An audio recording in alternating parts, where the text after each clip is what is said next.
recording here.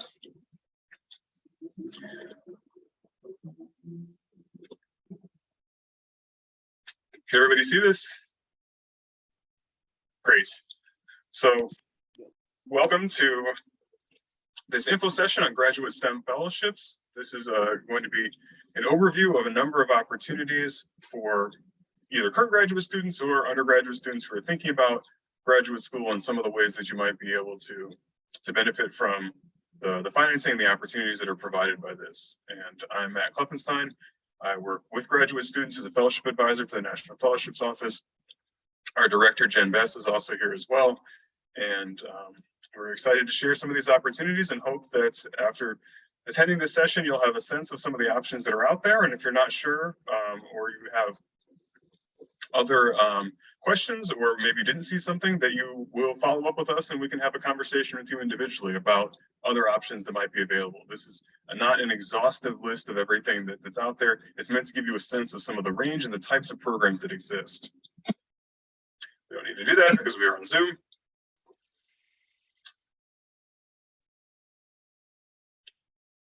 So our plan for this session here is to start with some of the things that graduate fellowships can do for you if you're thinking about a graduate degree or if you're currently enrolled in a graduate degree. So we'll start by giving you a sense of some of the features of some programs that maybe you hadn't really thought about coming into this session here. Then we're also going to introduce a variety of different types of fellowships. We're going to group them together in different categories, again, giving you a sense of some of the places that might be good options for the kind of funding there. I'm not sure if we're going to have any student voices. We had some students, but I'll share some information about some of our current fellows, and you are welcome to follow up with them because they are available for that. And we do have a faculty member here with us, Dr. Chilla Farkas, who was going to share a little bit more about one particular program. But that's our plan for this session here. And we will be giving you information about how to follow up and kind of next steps to be taking as you do that. So quickly here, if you want to, just take a minute in the chat and type a short sentence about what has gotten you interested in this. Are you currently enrolled in a graduate program? Are you thinking about a graduate program? Are you interested in a particular fellowship? What about graduate STEM fellowships piqued your interest and caused you to sign up for this session? To give us a sense of some of the range of interests and experiences here.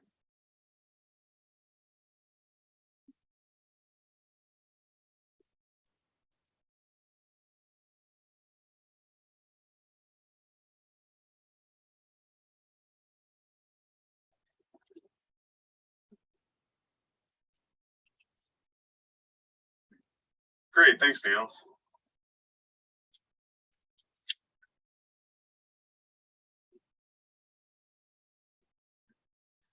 Yeah, Savannah, there's one of the things that we'll kind of be mentioning along the way is that many of these opportunities really complement the process of applying to graduate school. And so if you're looking into that, applying for a fellowship in addition to giving you some funds to go to a graduate program potentially can also really help you with developing the materials you're going to use for your application.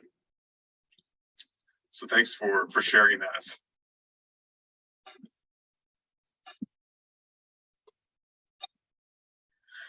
So as I mentioned, we've got a wide variety of different things that you could do with a graduate STEM fellowship beyond maybe what might immediately come to mind, which might be getting money to pay for tuition or maybe going to a particular program.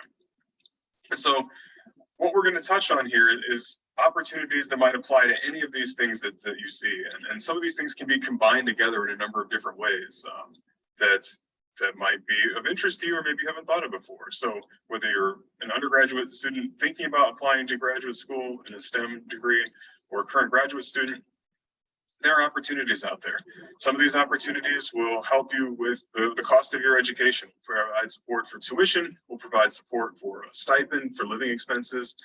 In some cases, we'll provide support for research that you might want to be doing, or either separate from that or as part of a different program. There might be opportunities for internships, either with corporations, with government agencies and laboratories. Some of these experiences might be in another country. So whether that's something that's on your radar right now or not, the opportunity to travel, to gain experience studying with scholars in other countries, with doing programs with corporations in other parts of the world. Those are some of the things that can be done with some of the options that we're going to be talking about here. So wherever you see yourself with these sort of topics here, just understand that there might be some options that can help you do all of these things. So I'm going to start by briefly highlighting a number of fellowships that are open to a wide range of disciplines, broadly within STEM fields here. I'll just mention 3 of them. We're going to touch on a lot of them here, which is not going to be a deep dive into any one particular fellowship, but I just want to give you a sense of the range of options that are out here. And so perhaps the broadest one for students who are considering applying to graduate school, current undergraduates, and also very early graduate students, is the NSF Graduate Research Fellowship Program. This is a 3-year award that's open to a wide variety of research-based master's or PhD programs in most STEM and most social science disciplines. The deadline for this is coming up really soon, but this one is an opportunity in particular that pairs very well with graduate applications, because the application itself is all about your goals, about the research you envision doing, kind of in a broad sense in your graduate program, and the timing of it tends to coincide nicely with when you should be starting work on graduate applications. Don't worry if you're just finding out about this now. You can still apply for it as a current graduate student if you meet the eligibility criteria. But it's something that you can also do as a graduating senior or as an alum who's not currently enrolled as well. Those are for programs that are focused mostly on basic science.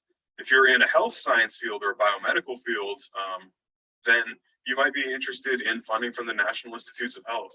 And they offer multi-year PhD training awards that are known as F awards or F-series awards that can provide up to 5 years of support. So if you're thinking about being a researcher in a health science, this could be an opportunity to help you get additional training and to get financial support for paying for that kind of an award.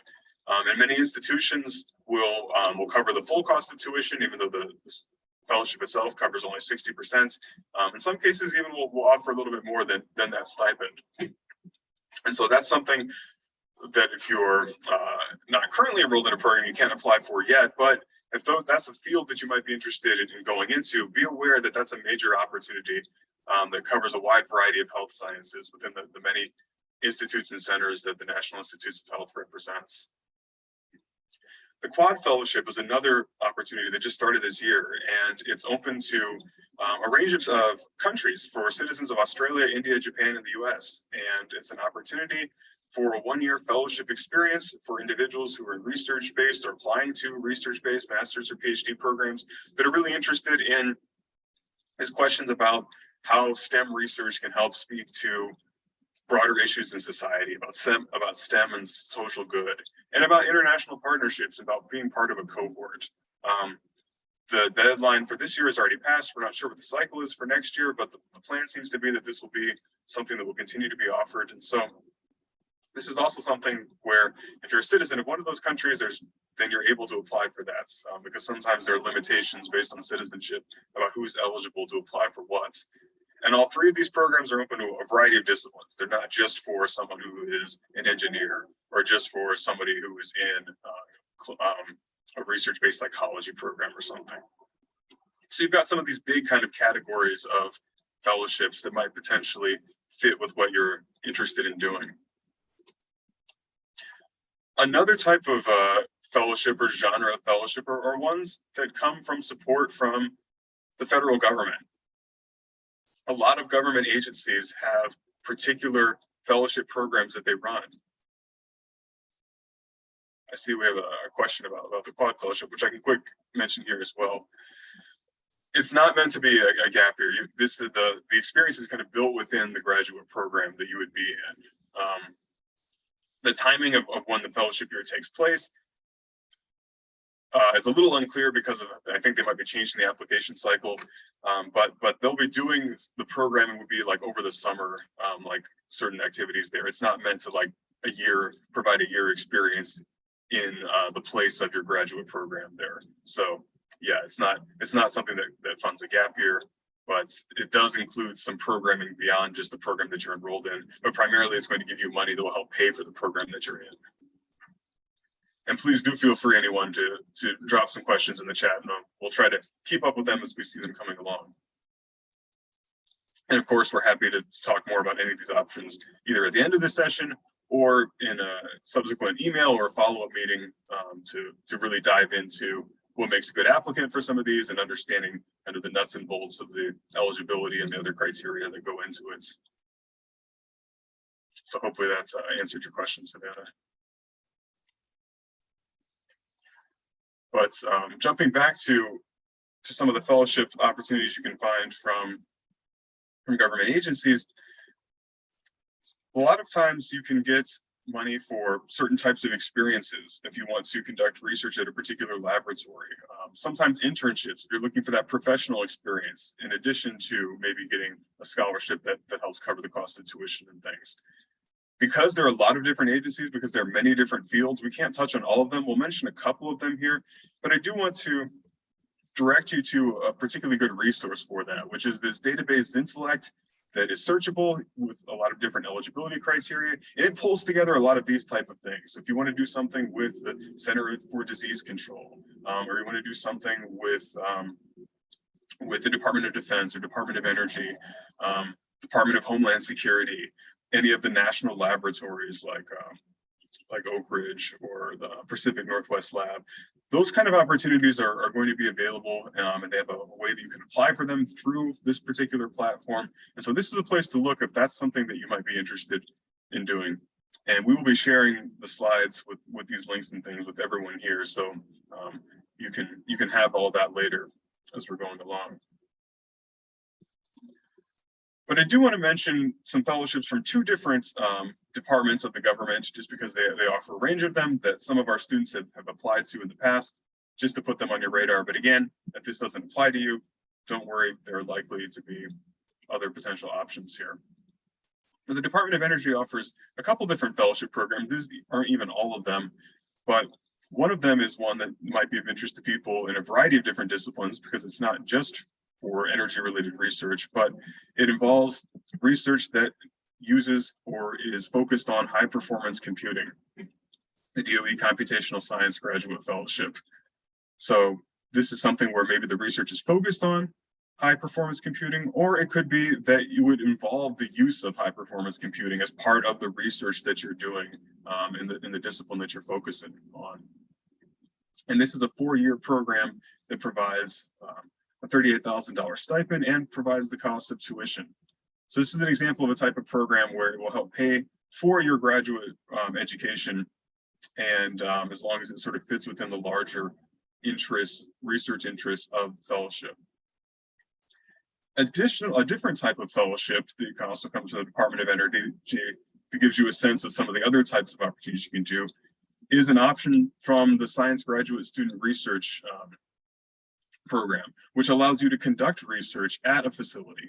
So maybe the project you're working on or hope to work on is the sort of thing that most universities don't have the equipment for, or that there would be scholars with particular expertise working at these national laboratories, about 24 facilities that are doing really cutting edge work. Well, you can get funding to go do that work there, to do your dissertation work at one of these laboratories, working in close collaboration with a leading expert in a particular field there. And they have interest in a wide variety of different types of programs related to the Department of Energy, but focused on all sorts of different specializations within that. And so this is another type of program. And again, many government agencies have these sort of opportunities where you can conduct research related to some of the facilities that exist within their network and all around the country, and will oftentimes provide you with at least a stipend that will cover your living expenses and access to those kind of facilities. Another option, or another major funder of STEM fellowships, is the Department of Defense. And I want to flag 3 programs here, and we'll hear a little bit more from our faculty guest about the Cyber Scholarship Program. But the Department of Defense is also interested in funding graduate education for people who are doing work that's related to some of their priorities. And the first two programs are both for a range of different disciplines, mostly in the engineering fields, but not exclusively. Computer science, some of the hard sciences as well. Generally not the life sciences, basically. Covers the National Defense Science and Engineering Graduate Fellowship. And this is a 3-year award that's very similar to the National Science Foundation Graduate Fellowship that offers a stipend plus tuition. I think that's actually incorrect. I think the stipend's actually over 40K right now. So it's even a little more money than it was last year. Unlike some of the other options here, this one does not have a service requirement. So the other two on here are ones where by accepting this funding, you commit to work for the Department of Defense as a civilian employee, which, depending on what you want for your career path, might actually be of interest to you. That might be something that you're thinking about as a job opportunity. Or, maybe it's the sort of thing where you realize that having gotten some years of experience in that context might make you a very desirable hire in the private sector, knowing that you have experience with the security administration or something. So depending on your career paths, there might be a lot of options that could be available through that. But the NDSCG grant provides funding that is based on people who are doing research that relates to a priority for one of the branches of the military. You're not committed to working for that branch of the military. You're not committed to giving your research or products there, but that's sort of their focus. The SMART scholarship, very similar, except this one here does have that service requirement. So for every year of funding that if you were to get this, that you received, and they can provide up to 5 years of funding, you would commit to work that number of years as a civilian employee for the Department of Defense. So you don't have to join the military, you're not enlisting, you'd be a civilian, but that would be the exchange in return for the stipend that they provide, which varies depending on if you're in a master's program or a PhD program, and the cost of tuition. And in both cases of these fellowships here, they pair nicely with preparing an application for graduate school. So if you're already thinking about a graduate degree, if you're already working on graduate school applications, and you know that you're in a field where you might have what you're doing might be of interest to some of these priorities from the Department of Defense, then it might make sense to put together an application for this as well, because again, a lot of these applications are going to ask for what your long-term career goals are, ask for what your research experience has been, what you hope to focus on as a graduate student, the exact sort of questions that will go into a personal statement and a statement of purpose that you're likely putting together for a graduate program. So this is work that can really help you clarify those sort of things, in addition to potentially providing you with an opportunity to get funding. The last program here, the Cyber Scholarship Program, is a little bit more specialized, but I want to provide an opportunity for Dr. Chilifarkas, who is our institutional liaison for this program, to share a little bit about this one in particular. Thank you, Matt, and I appreciate the option. You did a great job summarizing the scholarship program. So this scholarship program is really initiated from the government agencies' dire need of trained cybersecurity and related field professionals to go and work for them. So when I meant related field, cybersecurity is both technical and non-technical aspects. We need people from linguistics, from political science, social science, to work together to be able to provide a comprehensive cybersecurity solution for our infrastructure. So this DoD-sponsored cyber scholarship program focusing both on undergraduates and graduate students. So the low end of the funding for the stipend for 27 is for undergraduate students for a year, and for graduate students, $32,000 a year plus full ride, including tuition, any fees, books, and so on, whatever is the cost of the education. So it is really a very generous scholarship. The attachment is obviously, depending how you look at it, is a glass full, half full or half empty, is that for every year receiving the scholarship, you need to work for one of the government agencies of your selection. So it's not that they randomly assign you to any agencies. So students who apply for the scholarship program, they can identify agencies that they would like to work for. And after they graduate, whoever is the selecting agency, they can work to them for the, one for one, meaning that if you've been funded for 1 year, you are entitled, you're required to work for 1 year for that agencies. As I see it from coming from the background of computer science and engineering is, it is really a great opportunity for the students, not only in the sense of being involved in projects that's not available for the general public, but also when you go through the scholarship, you graduate having a job already guaranteed for you where you can grow your skills and experiment, and whether you want to stay with the government agency or you prefer to go to a private sector, after that 1 year you can decide. So I think it's a win-win scenario in any way. We don't know yet what is the actual application deadline, but it will be last year. So in 2022 application, it was February 1st. So we are expecting that the deadline will be along the same line. It is unique in the sense that everything has to go through the designated point of contact for the National Security Agency, and I am the designated point of contact. So with the promise of Matt and Jess, and thank you for in advance for promising to help. We will send out more materials as we getting closer to the deadline, and hopefully we have several applications and hopefully several selected applications from this university. If anybody is interested in, I'm sure I'm happy to share my contact information, or you can reach me through Matt and Jess to talk a little bit more about this DoD Cyber Scholarship Program. Thank you. Thank you so much, Dr. Farkas. It's great to have other resources on campus, and that's another thing that we're always happy to provide in National Fellowships. We can help connect you with some of the people on our campus here who have experience with some of these programs and can help advise you in this process as well. So always grateful to have their input, and we're happy to share that with all of you here. So those are some options from the Department of Defense. Again, with the idea that for some of you it might be relevant, for others it might just be a reminder to look to see if there is a government agency that's related maybe to the kind of science or engineering kind of work that you might be interested in doing, because they might have a fellowship program. This is just a taste of the range of some of the specialized programs that are out there. And if I can say anything about graduate funding in general, is that there's a lot of very specialized funding that's available.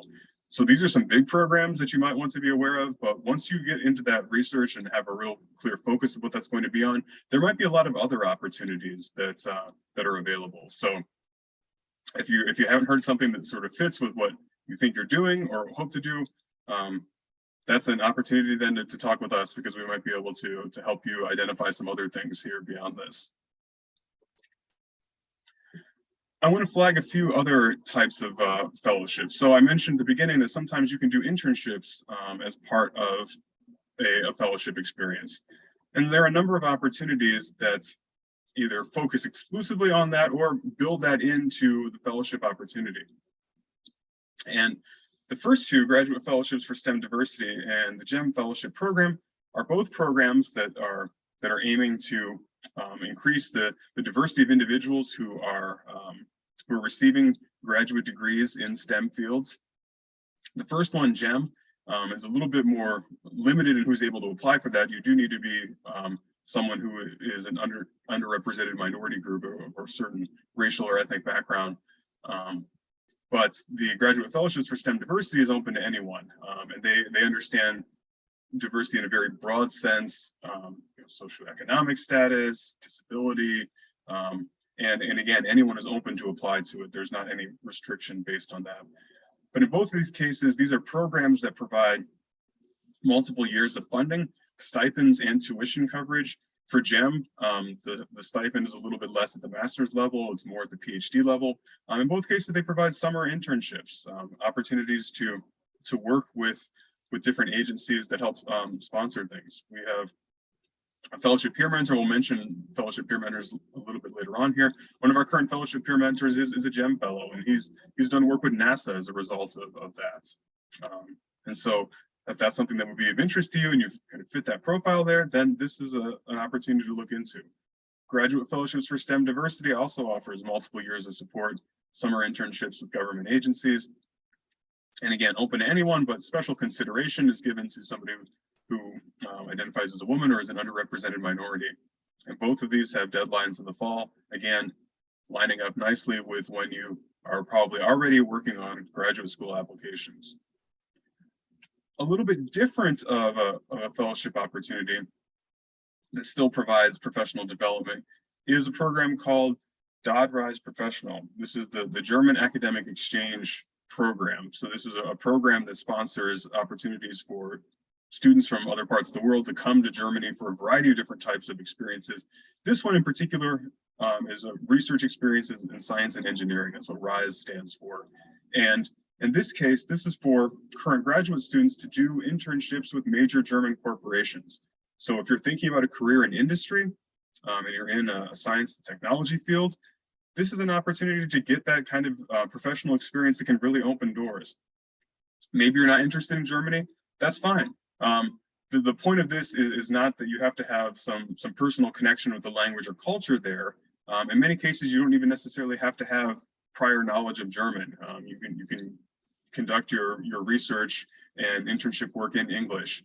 It's really an opportunity to connect with leading corporations that are doing innovative research and are interested in bringing people on board.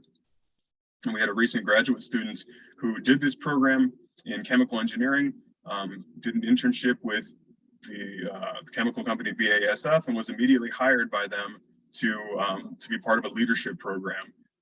And so it wasn't just an opportunity to go to Germany for a few months, it was actually a step into a major professional opportunity. And so if you're looking for that kind of industry experience, then this might be a good option here. This is also a program that is open to international students. You just need to be enrolled in a degree program in the United States, regardless of what citizenship you might hold or country that you may have come from. And this is something that happens every year. Internships can be from 3 to 6 months, so there's kind of a range to what's available there. And the deadline for this is going to be December 15th. And so maybe you've never thought about Germany, but if you're thinking about industry and you're thinking about how to get your foot in the door with some major multinational corporations, then this could be an opportunity worth checking out.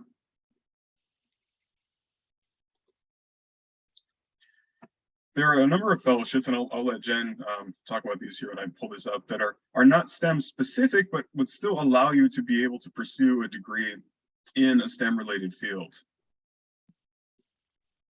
Yeah, thanks, Matt. Matt, let me take over this part of the presentation so I could actually speak to all of you. There are so many different ways that you can look to fund graduate school, particularly abroad, which I think all of these, with one exception, are abroad, that are not STEM specific, but still we've had students do STEM degrees with this kind of funding. So I just wanted to run through them really quick so they're on your radar as additional opportunities, because our big thing about National Fellowships is it's about finding opportunities that you may never have known existed. So I wanted to make sure that this slide was in this conversation. So the Fulbright Award is to do a year abroad. There are multiple options for what kind of grant you can have. The two that are probably most relevant to this conversation primarily would be the study grant, because you would be studying and potentially earning a graduate degree. But the research grant could also be of interest because you could get a year's research experience someplace abroad. So there's lots of countries that co-sponsor these with the US, and you basically decide where you want to apply, and it would fund the year. There are some options within Fulbright that might fund more than a year. Those are rare, but they do exist. So particularly when you're looking at funding a graduate degree abroad. Fulbright's really interested in mutual cultural exchange between the US and other countries. And I think there's a lot of interest in how science can be a part of that. So they always appreciate having science applicants to these kinds of awards. The Erasmus Mundus program is an EU-sponsored program. So it's a select set of graduate degrees that you can choose from. There's about 120, 140 right now, and they are 2-year master's degrees. The way that this works is you attend kind of a consortium of universities over the course of 2 years. So basically 1 semester at each institution in different countries throughout Europe.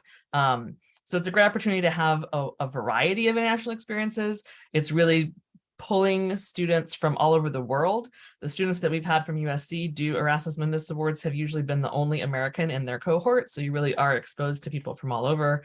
And there are a pretty good range of master's programs that are STEM focused or STEM related. So that's one that's worth looking through the catalog that's available and just seeing if there's something of interest to you in that. It is fully funded if you get the scholarship. So that's wonderful. The Gates Cambridge Scholarship is a scholarship that funds a graduate degree at Cambridge. They have a very strong preference for students pursuing PhDs because they want you to be at Cambridge for a good number of years, which really is 3 or 4 in the UK world. It's not 7 or 8 as it can potentially be in the US. But it does cover 2-year master's degrees, and this is one where it's up to you. You apply to Cambridge, and then in addition, apply for funding from the Gates Foundation. The Gates Foundation is looking for people who are committed to improving the lives of others. How you define that and how you express that ranges. The university has had 2 Gates scholars, and they both have been in STEM. So pretty good track record for us in terms of this being an area to look at. So if Cambridge is on your short list of potential places to look at for grad school, definitely look at the Gates. Similarly, the Knight Hennessy funds graduate degrees at Stanford. So if Stanford is on your short list for getting a PhD or a master's degree in any field, you can also apply for Knight Hennessy. That's a fully funded scholarship. They do a lot of programming with the cohort. It's very focused on innovation and collaboration and interdisciplinary work. So that can be an interesting environment for some folks. So definitely look at the Knight Hennessy. And then I'll combine Rhodes and Marshall together a little bit. So these are sort of the big prestigious awards from the US to go to grad school in the UK. Typically they're 2-year programs and usually are master's degrees, but both of them allow options to do a PhD. So they can extend funding for 3 or 4 years. The Marshall would fund graduate work at any institution in the UK, basically, in any field. So you propose that. And then the Rhodes is specifically graduate degrees at Oxford. They require a lot of academic strength, but also some leadership and public service things, sort of well-roundedness, but also a great depth in your STEM field. So if you're interested in any of these, I'm happy to talk to you. And I'm happy to talk to you sooner rather than later, because they can take a little while to put together. And none of them are awards that if you are a current senior, this is your only time to apply, right? You can apply as an alum to go into these. So there is time. We just want to put them on your radar initially, and then happy to work with you now or later. So I think that's my spiel. Great. Again, lots of options. That's what we want you to take away from this, is that's whatever angle you're approaching this, if you're thinking about a particular career path, if you're looking for something that's kind of more broadly focused on a range of possible options, if you already have an institution in mind you might want to go to, there might be an option for that. We can't guarantee every situation there, but there are a lot of different possibilities. And so I encourage you to keep all of that in mind as you're thinking about what programs you're interested in and thinking about the kind of institutions that you might want to pursue graduate study in if you're in that stage where you're actually applying. And if you're a current student, thinking about what can help give you support for the work that you're already doing, and how what you're doing might align with some of these interests of these different organizations that we're talking about here. All right, well, we don't have our fellowship peer mentors here, but I will briefly say a few words about the program that we have, Fellowship Peer Mentors. We have current U of SC students who have won various awards and are available to meet with you and talk about their particular experience. In this case, these are all 3 current graduate students, and there are more. they had originally agreed when we were going to do an in-person workshop to help out with this. So this is not the full range. We have people, I mentioned a GEM fellow, got other NOAA related program with a fellow, a number of people with NSF funding, several other people with NIH funding. But these are all current students who have won awards, who understand the process of applying and are happy to talk with you about their experience, about what they learned from the application process, any tips or things to keep in mind as you're preparing an application, advice that they've learned along the way. And so I'd encourage you to reach out to all of them. You can find them on our website. We'll share some information about that a little bit later on. You can send them an email, have a conversation. You can even have a cup of coffee with them, and our office will pay for that. So you don't just need to take our word for it. You can actually talk to people who have won some of these awards and understand just how transformative they can be. And so whether you're interested in marine science policy like Michelle Harris, or if you're doing research that might have a military application like Jared Cronin in the Office of Naval Research, or if you are in a health science field like exercise science like Lauren von Klingrath, then you might want to talk to one of these people or some of the other fellowship peer mentors that we have at the graduate level, because they are happy to share what it's like and to help you understand the things that you can be doing right now to put together strong applications for these opportunities. In addition to talking to a fellowship peer mentor, there are a number of things that you can be doing regardless of what stage you're at. So if you're a current undergraduate, if you're a senior right now, you might already be working on graduate applications. But if you're at an earlier stage in your undergraduate career and kind of just thinking about maybe what's going to come next in a couple of years, there are a number of things you can start doing. Doing well in your classes and really challenging yourself to take really substantive and robust courses that you're taking, that can really help build up that transcript and demonstrate your academic preparation, and also give you the kind of exposure to the work that you might be doing in graduate school. A huge part of all of the programs we've talked about is research. So getting involved in research is really something that can benefit you in so many different ways. And there are a lot of ways to do that. And if you're a current undergraduate student who's not graduating this year, you might want to talk to our office about some of the ways that other fellowship opportunities might be able to help you with those kind of research experiences. That might even make you a better prepared candidate to apply to some of these options here.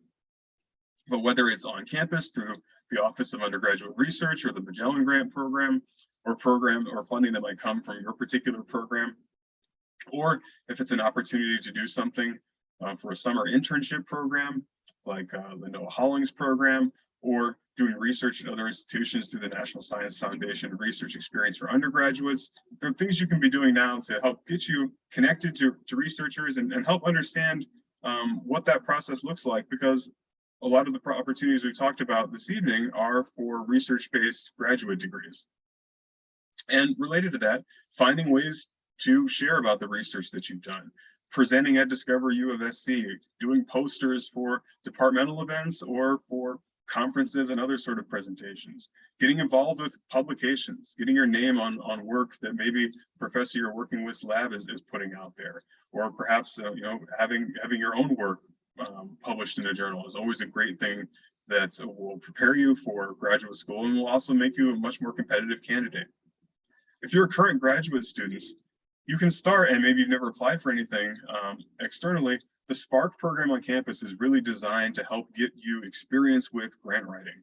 This is a program to the Office of the Vice President for Research, provides up to $5,000 for graduate students in all PhD programs on campus.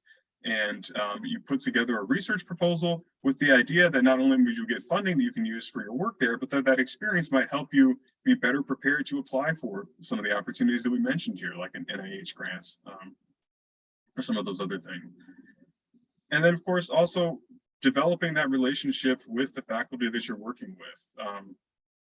Obviously, if you're already working closely with them, that may be something that's going on there, but not just in the sense of contributing to their research, but taking advantage of their expertise and the network that they have, the connections that they have with colleagues at other institutions that might be able to give you additional experiences, their understanding of some of the programs that we're talking about here, the relationships that they might have with government agencies that can really help you. So there are a number of things that you can be doing right now, depending on the states that you're in, that can help prepare you for applying for any of these. And again, we are here to help you as well. And I want to share a little bit about, actually, before we get to talking about our office, say a few words about what makes a compelling application for some of these opportunities here and how you can start getting work on that right now. Jen mentioned this earlier, but I'll say it again. We say this a lot in the National Fellowships Office. Fellowships are about fit. Again, we do not expect that everything we talk about tonight applies, that all of it applies to any one person. Some of these might be totally irrelevant for what you're doing, but there might be something that's a really good fit for what you're doing. Those are the opportunities you want to focus on, where your goals line up well with what the fellowship opportunity is about. If you're looking for corporate internship opportunity experience, then DoddRise might be a great fit. If you're really interested in basic science research, NSF might be a great fit. If you're interested in a particular institution, that was one of the ones that we mentioned before there, one of those might be a good fit. So figuring out where your interests and your passions and your experiences align with these opportunities there will help you understand where you should be focusing your efforts. Start early. It's such a basic thing, but it's something that we always wish that more of our students would do, because I don't think anybody has hurt from having a meeting with us too early, or from started thinking about it.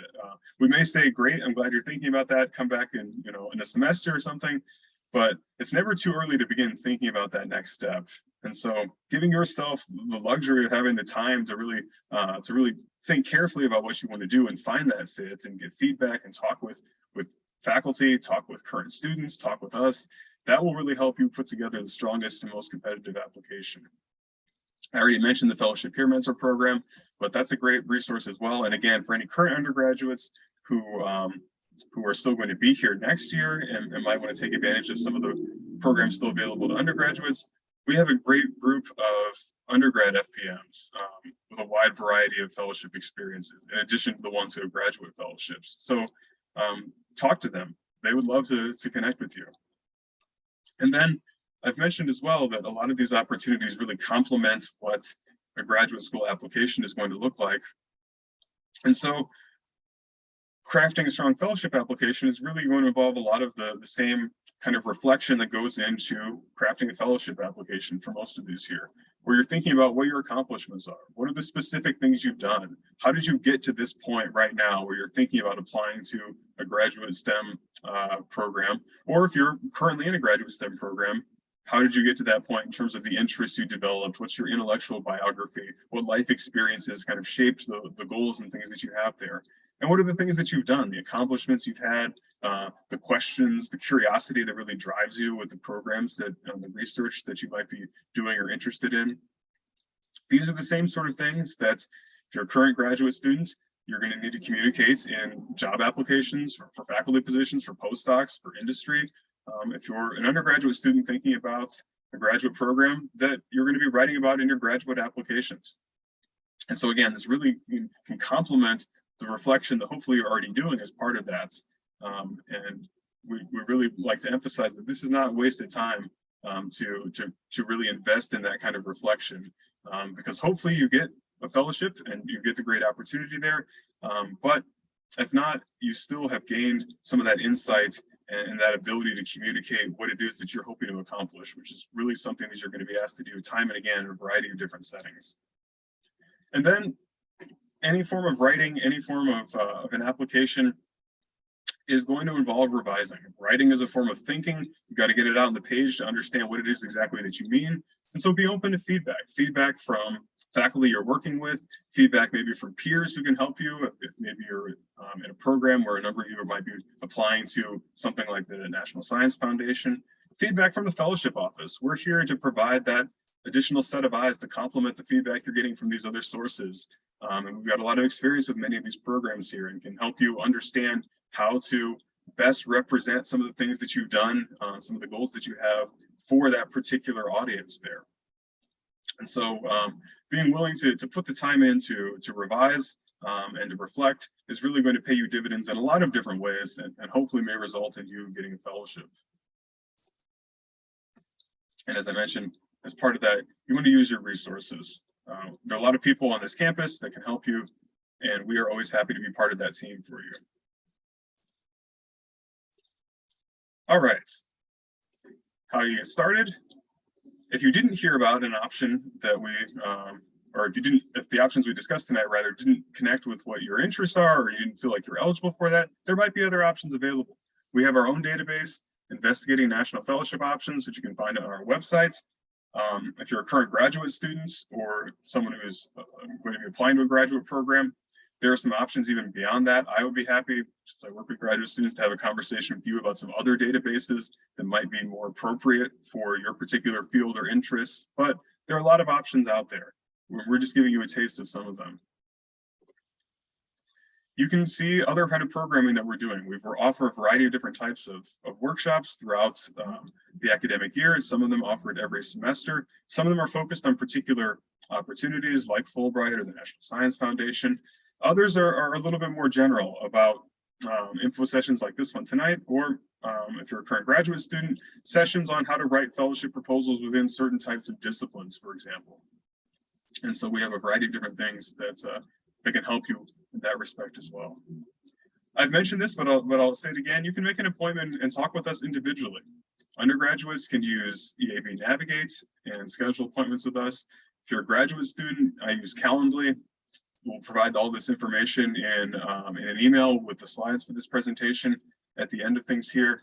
But we're always happy to have a one-on-one conversation about your interests and what options might be available to help you strategize how to put together a compelling application for a particular opportunity, or to provide you with feedback on a draft of something that you're working on, a research statement, a personal statement, any sort of written component that might go into an application, or if in the rare fellowship that might involve like an interview, we're happy to help you with the preparation for that. So we're very much available for one-on-one work. And in order to help us best help you, we really encourage you to create a candidate profile with us. And that will be something that we'll be sharing some more information about, so that you can do that. And just indicating your general interests, so that as we do outreach and announce upcoming deadlines and upcoming programming, we can make sure to include you in that and know that you're interested in certain types of fellowships or interested in a particular type of program, so we can make sure that, that you're not missing out on some of the things that we're doing to help people prepare for those kind of opportunities. All right. That was a lot of information, a lot of different programs, names we don't expect you all to remember here. I'm going to go ahead and stop the recording and stop sharing my screen and give you a chance to ask some questions.